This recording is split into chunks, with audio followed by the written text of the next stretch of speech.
और इस बीच एक बड़ी खबर आ रही है। ऑड इवन फॉर्मूले पर हाई कोर्ट ने फैसला सुरक्षित रख लिया है और अब सोमवार को देखना होगा हाई कोर्ट इस पर क्या फैसला सुनाता है। ऑड इवन फॉर्मूले पर आज दिल्ली हाई कोर्ट की तरफ से फैसला सुनाया जाना था, जिसे दिल्ली हाई कोर्ट ने सुरक्षित रख लिया है और अब इंतजार सोमवार का है कि सोमवार को कोर्ट की तरफ से क्या कुछ कहा जाता है। 15 दिन का समय किसी भी नतीजे के लिए कम है। हालांकि दिल्ली सरकार ने ये बात कही है कोर्ट में, अगर जरूरत पड़ी तो फॉर्मूले का समय और बढ़ाया जाएगा, ये भी दिल्ली सरकार ने कहा है। आपको बता दें, ऑड इवन फॉर्मूला 1 जनवरी 2016 से राजधानी में लागू हुआ था। आज 8वां दिन है और अब ऑड इवन फॉर्मूले पर सोमवार को फैसला आएगा।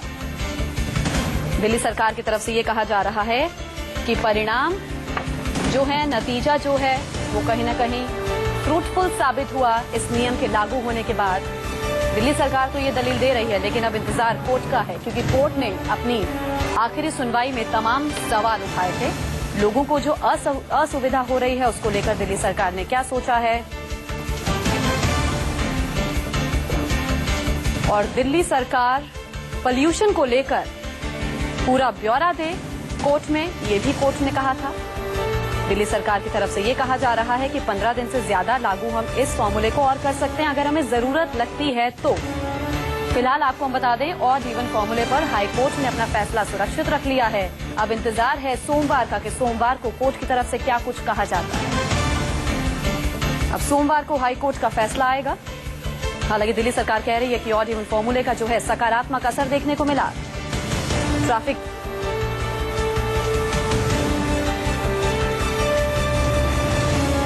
हमारे संवाददाता हमें और जानकारी देंगे। प्रभाकर, कोर्ट की तरफ से क्या कहा गया है?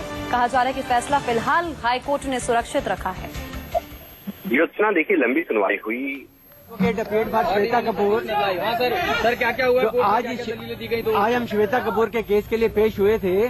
जब ऑड इवन फार्मूले के ऊपर दिल्ली गवर्नमेंट ने कोर्ट को रिस्पॉन्स करना था कि क्या एक हफ्ते में जो ये ऑड इवन फार्मूला चला है, क्या उस ऑड इवन फार्मूले से कोई सब्सटेंशियल इम्प्रूवमेंट हुआ है वेदर में, क्या पोल्यूटेंट्स में सब्सटेंशियल इम्प्रूवमेंट हुआ है।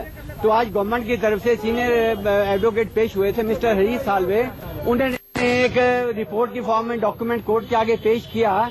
उसमें कुछ उन्होंने स्टैटिस्टिकल फिगर दिए हुए थे, ये शो करने के लिए कि पिछले एक हफ्ते में कुछ इम्प्रूवमेंट हुई है। और उन्होंने ये कहा क्योंकि स्मोक के कारण इतनी सब्सटेंशियल इम्प्रूवमेंट नहीं हो पाई, वेदर कंडीशन के कारण इतनी सब्सटेंशियल इम्प्रूवमेंट नहीं हो पाई, लेकिन कुछ इम्प्रूवमेंट हुई है। हमने उन फिगर्स के बारे में कहा कि ये फिगर अगर हम दिसंबर के महीने के लास्ट वीक में भी देखें तो तब भी ऑलरेडी पोल्यूशन का लेवल नीचे जा चुका था। तो इसलिए ये नहीं कहा जा सकता कि ऑड इवन फार्मूले के कारण ही जो पोल्यूटेंट्स का लेवल है वो नीचे गया है। दूसरी फिगर जो दी थी कोर्ट में, ये कहा गया था कि जो पोल्यूटेंट्स हैं, सबसे ज्यादा पोल्यूशन डस्ट कॉज करती है, उसके बाद व्हीकल्स जो पोल्यूशन कॉज करते हैं, उसके बाद डिफरेंट कैटेगरीज दी हुई थी पोल्यूशन की। तो उसमें कोर्ट के आगे ये मुद्दा रखा गया कि अगर डस्ट के कारण सबसे ज्यादा पोल्यूशन होती है और व्हीकल के कारण अगर पोल्यूशन होती है तो सिर्फ जो कार्स हैं उनको ही क्यों रोका जाए। क्योंकि जो गवर्नमेंट ने कोर्ट के आगे फिगर्स दी थी वो इसलिए दी थी कि डीजल व्हीकल्स पोल्यूट करते हैं या व्हीकल्स इन जनरल पोल्यूट करते हैं। हमारा मुद्दा ये था कि अगर व्हीकल्स इन जनरल पोल्यूट करते हैं तो उन डीजल व्हीकल्स को रोका जाए जो पोल्यूशन कॉज करते हैं, या उन ट्रक्स को रोका जाए जिनके कारण पोल्यूशन होती है, या 2 व्हीलर जिनके कारण मैक्सिमम पोल्यूशन होती है। लेकिन सिर्फ कार्स को रोकना जो सब्सटेंशियल पोल्यूशन कॉज नहीं करते, ये डिस्क्रिमिनेटरी है। तो इसके अलावा कोर्ट के आगे कुछ ऐसे फिगर्स भी दिए गए ये शो करने के लिए कि जो गवर्नमेंट की फिगर्स है वो सब्सटेंशियल जस्टिस नहीं दे पा रही हैं, क्योंकि डिफरेंट फिगर जो air pollution board control committee की तरफ से हैं, वहाँ ये शो होता है कि पोल्यूशन का लेवल उतना नीचे नहीं आया जितना कि ये ऑड इवन फार्मूले से कहा जा रहा है। इसीलिए अब कोर्ट ने क्या किया है कि कोर्ट ने दोनों की जो फिगर्स हैं, जो गवर्नमेंट की तरफ से दी गई हैं और जो हमारी तरफ से दी गई हैं, वो फिगर्स अपने रिकॉर्ड में ले ली हैं और हमारे आर्ग्यूमेंट्स को लिख लिया है। अब कोर्ट ने मंडे के लिए केस लगाया है ये इसके फर्दर ऑर्डर्स के लिए। अब कोर्ट को ने जो मंडे को केस लगाया वो सिर्फ ऑर्डर्स के लिए लगाया है। मंडे को ये क्लियर होगा कि कोर्ट इसको आगे कंटिन्यू करेगा नहीं, स्टे होगा कि नहीं होगा, या गवर्नमेंट ने जो कहा है कि इसको हम 1 वीक के लिए कंटिन्यू करना चाहते हैं